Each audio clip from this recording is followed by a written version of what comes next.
Welcome everybody here on Softball America. I'm so lucky to have Kelly Torres, and this is going to be a very different episode. You're used to us really breaking down the conferences and being able to talk with players. We have a very special player today with Duke. Kelly, you just got done winning the ACC regular season and tournament championship. We were able to talk to you on Selection Sunday, but this is going to be a very different talk. Here at Softball America, we really wanted to highlight May being Mental Health Month, and we're so thrilled to partner with Helsinki for Hope, one of the best foundations who's really changing the game for athletes from the mental health level in the college football space. And we are excited to bring them over to college softball. Kelly, you had an incredible writing in the Tampa Bay Times. I was emotional reading it. And I think so often as athletes, if you were to look at a player like you, I'm sure younger girls are thinking, you have it all. You're playing on a championship team. You've been starting since your freshman year behind the dish. Kind of talk to me, one, about where you're at right now. Where's your heart at? Because there's a lot more than what meets the eye. Yeah. Well, back when I wrote that article, I was a sophomore and I fell out of love with the game. I fell out of love with the process, and we can get into that, later. But now, I took a second. I'm so grateful for the opportunities I have. I found routines and systems that really work with me and get me into a great mental headspace. And I'm just loving I'm trying to embrace every moment I have on the fields. I love the space that you're in now. And I want to talk about how you got there. But the only way we can do that is obviously going back. In your article, you talk about it really started, it seems like your first year where you beat out a fifth year to really get your starting spot. It seems like everything was going well. You won an ACC championship also that year, and you felt like you should be happy, but something inside you felt like you weren't enough and you still had more you wanted to prove. Yep. So coming in freshman year, like you said, I beat out a fifth year. It was also COVID. Classes weren't, difficult. They were online, and everyone kind of knows how the Zoom university went.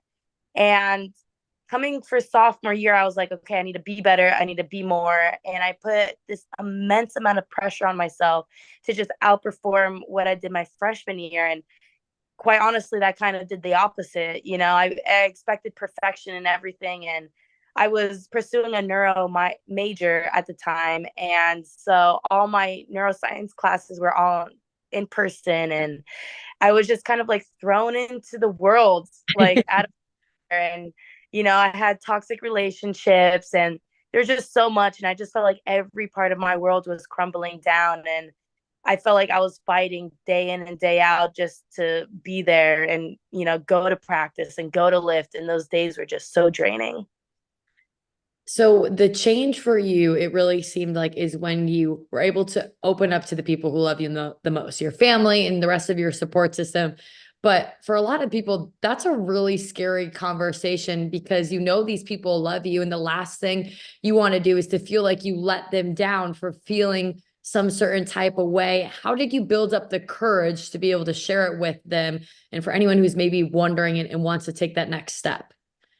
Yeah, it was very difficult, especially for me. I'm a very outspoken, loud, humorous girl. So it was easy for me to hide because if I'm loud and I'm making jokes, not everyone's gonna think I'm, down in the dumps. So it's easy to hide behind a smile. And although that smile's fake, not many people know if you don't let them in. And so going home after that year, kind of reflected I had 2 more years left to softball, left at Duke University. And that's not how I wanted to spend my last 2 years. I knew that's not how life should be. And I opened up to my parents. I got in touch with a therapist, found meditation, I found yoga, and just started implementing these things. And you don't see progress right at the beginning. So it was hard, and you really have to stick to it, and eventually you get out of it. When you were going through kind of that yucky feeling your sophomore year, being an athlete, I've been there where it's like you almost feel guilty for feeling some certain way. And kind of how did you deal with it? Because that's something I think I always struggle with the most of like, I should be happy. I should feel fulfillment right now. This is what I always dreamed of. Like I'm living my dream. What's wrong with me? Yeah, you pointed it out exactly. It's that guilt because I'm at Duke University. If anyone looked at me, they'd be like, Kelly, you're living the dream. And it's like, you tell yourself that and you constantly like, you kind of like push your feelings away. It's not fair to yourself if you're constantly like, no, don't feel like that. You're not allowed to look at all the great things you have, but then those great things start to feel like a task. Mhm. So when it feels like a task, how have you been able to switch your mindset? You listed off, yoga, meditation, and things that have really helped for you. Can you kind of give me examples of why those things work really well and maybe what your therapist and how she recommended them? Yeah, well, those things are things I do for myself. They get me, you know, in a mind space, in this moment of stillness where there's absolutely nothing. We make things much bigger than they are. And this game of softball is that a game of softball that I've been playing since I was a kid. And it became something much bigger, much more, I don't know how to say this, but it became like Mhm. something I needed to perform at. And if I didn't, then there was no worth with my name. And that's just not the case because past the lines, past the field, I'm a daughter, I'm a friend, I do yoga, like I'm a little yogi, and there's just so much more than just the jersey that you wear on the fields. Which I think your yoga can contribute to some of your crazy plays that I've seen you make this season. So there also is that you had something in the article that really struck me, and it was who am I with softball? And basically, like, who am I without softball? And I want to know your different answers. If you were to ask yourself your sophomore year, could you find an identity outside of softball? No. No. If you asked me that sophomore year, I'd be like, I don't know. That's all I did, live, breathe softball for the past 17 years. And college is just such a unique time because you're finally on your own. You're out of the house. You are figuring out what groups of people you like to hang out with, who you are, and like you get lost in it all. You really do. And especially when you're not in the right mind space. So now I would say I am a nature loving person. I love to go on hikes. I love the ocean. Um, I love to read, especially like Buddhism books. I have a relationship with God, and it's like I've grown into this woman who is just so much more than someone who plays softball. And if you asked me that sophomore year, I'd be like, I'm a catcher, I 5'4", wouldn't know what to say. When you've made this transition in your life, how have you seen it impact not only your headspace, your happiness, but also how you're performing on the field? Yeah. I think made me be able to speak for others, especially on my team who might be going through the same thing. I think it made me a better leader and someone who is not scared to tell their story because I know if I'm able to do that, then someone else might be better off for it. And I think it's made me a lot more selfless and it's been awesome. I'm sorry. I'm getting a call. I want to decline it. I don't know how. You're all good. When you Can you talk cook? about perfect. I love how you mentioned how you've used it to be able to really impact other people around you. Can you kind of peel back the curtain to me? Have you been able to have really open and real authentic conversations with your teammates or even people outside of your life about this?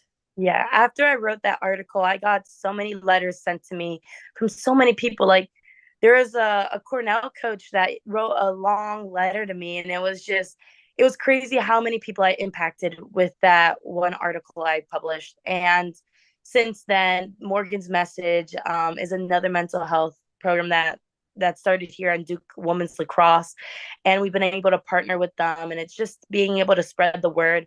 I think our coaches are very open with mental health and just everything. Like the conversations we have within the team, conversations you have within athletics as a whole here at Duke has grown. Give me an example of a conversation within, let's say, your team right now where you really are trying to prioritize mental health, or even maybe who you guys are outside of the game as you're in May, it's postseason, you're getting ready to host a regional. Yeah. Well, I've uh, an example that comes to mind is a freshman Lynn on our team. She's studying biology, and it's crazy the amount of schoolwork that she has. And she's like, Kelly, I don't know how to get in extra work. I know I need to do extra work. I know I need to do well in my classes, and it just sounded like me when I was younger. I told her, Lynn, just breathe, like it seems like there's so much on your plate, but at the end of the day, all these things are going to get done. The extra worrying, the extra, you know, future oriented worries are just not worth it because it's that none of those things have happened yet. And I think we put ourselves in this position to like be down because we're thinking about future oriented things. And that's why I reminded her just be in the present moment and just do one task at a time. That's all you can do. Yeah, I love that because it is so true and it's so important. And, since then you had in your article, I think it was 25% of females and 30% of males within college athletics struggle with anxiety. I kind of looked it up and since then, those numbers have grown. You're an athlete who's in the space right now.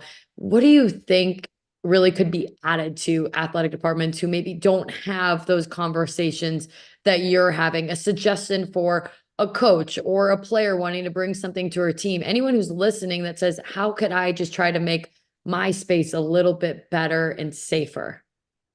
What I found, especially in our team, is like anonymous letters. And I think that helps a lot because a lot of people aren't outspoken. That's perfectly fine. That is perfectly okay to not be outspoken and to be more towards yourself. So I think having like an anonymous write in day where people write down how they're feeling, what's going on in their lives, and they're able to just crumble that up and put it in a little box. And then people can read them out loud. And it's like no name on it, nothing. And you can kind of just like, what would you say to that person? And they don't need to know who it is or who wrote it. And I think that's helped a lot in our team. That's a great idea. One thing that you mentioned within finding your identity outside of softball, I feel like that is going to help you and anyone who's able to achieve it really make the transition whenever it is time to, hang up the cleats. For Yeah. me, this was my first season outside of softball, and it's a scary place that I feel like a lot of athletes aren't prepped on what that transition is going to be like. Kind of how do you feel about it, even knowing that someday it will come? And do you feel like your preparation and being able to say, I love yoga, I love hikes are going to help set you up for whenever that time is?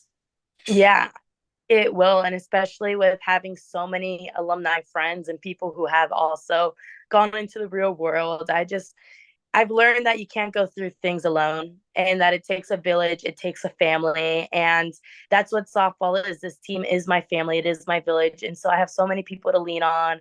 And when times get tough, I have people who already went through it to ask for advice. When you say times get tough, so often people think that to be the tough guy or the tough woman is to just grit it out. As athletes, we're taught from that so early of like when the pain's there, we're going to keep pushing through and just throw a band-aid on or whatever, the game goes on. But it's different when it comes to your mental health. So how have you seen that maybe switch within yourself or other people and that people can realize, anyone listening, that actually vulnerable being open is the strongest, most toughest part of you that you can be? Yeah, I also think being very like centered into yourself, if you look at it in one way, it could also be selfish. It could.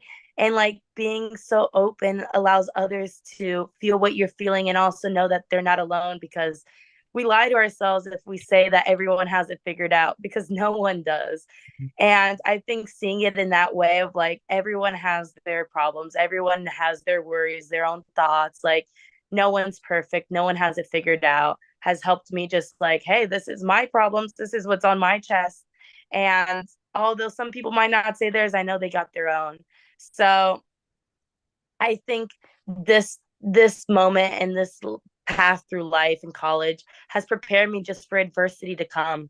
And I know that although it's undoubted that I'm gonna have struggles coming. I'm gonna have to find a job, an apartment, all these things that are coming up. But hey, that's what life is, and everyone goes through it. So to go with it with a smile and with friends in my corner, I know I can accomplish it. For any young girl listening, I want you to take yourself back to, let's say 9, 10 years old. You're really getting into the sport, have no idea where it's going to take you someday.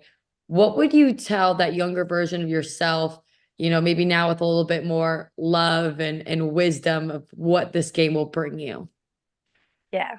I would say don't forget the joy. Don't forget the joy of practice and fun with your friends. Like it's so much fun when you just let go of all the pressure and all the things that you might be telling yourself like, "Oh, you need to have this average. You need to have this number. You need to throw this hard." Like just do what you do. And I think having fun allows you to even bring up your numbers. So no, I would say to stop chasing stats. Stop Mhm. chasing stats and chase fun. Well, I love that. Kelly, thank you so much for coming on. And for Softball America, for anyone who listened, just being able to be open to listen different side of softball, a side that really matters at Softball America. We are committed to help athletes, anybody struggling with mental health. Kelly's here for you. I'm here for you and the rest of our staff. But Kelly, we're excited to cheer you on this weekend at regionals. Good luck. Thank you so